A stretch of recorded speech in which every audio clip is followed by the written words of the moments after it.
मेरी आशा कभी मरी ही नहीं थी स्थूलभद्र। गत 5 वर्षों में मैंने एक क्षण के लिए भी ऐसा नहीं सोचा था कि मेरा चंद्रगुप्त, मेरा पुत्र, मर चुका है।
तुम यहाँ क्या कर रहे हो?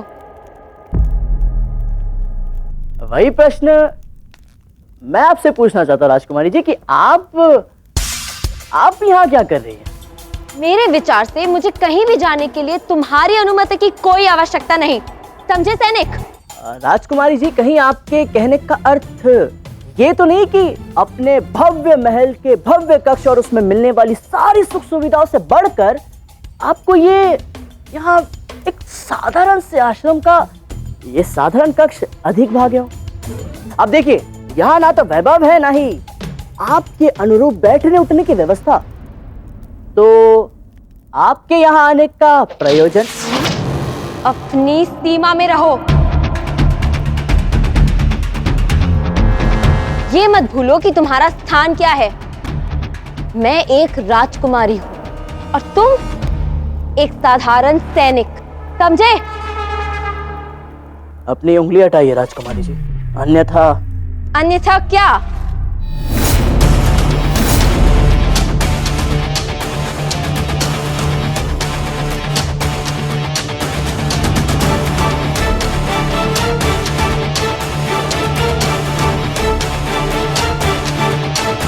अच्छा हुआ राजकुमारी जी कि आपने अपनी ये उंगली हटा दी, अर्थात प्रतीत होता है कि आप नक्चड़ी हैं, किंतु मूर्ख नहीं।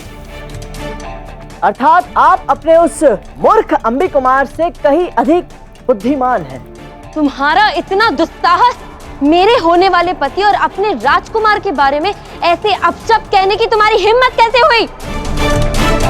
ओह, क्षमा करें राजकुमारी जी, उनके मान सम्मान को ठेस पहुंचाने के लिए मुझे कृपा क्षमा करे।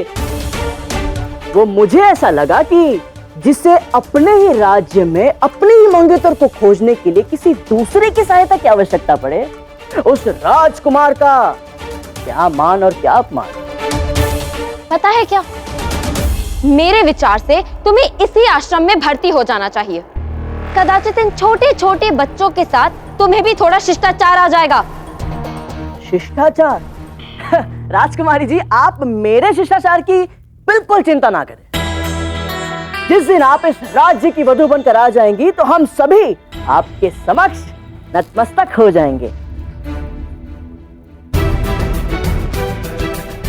अब यदि आपका मनोरंजन हो गया हो तो कृपया हम यहाँ से चले, क्योंकि वो आपके मूर्ख अर्थात मेरे कहने का तात्पर्य है कि आपके होने वाले पति देव आपकी प्रतीक्षा कर रहे हैं और मेरे पास एक भागे हुए अतिथि को खोजने से कई अधिक महत्वपूर्ण कार्य है।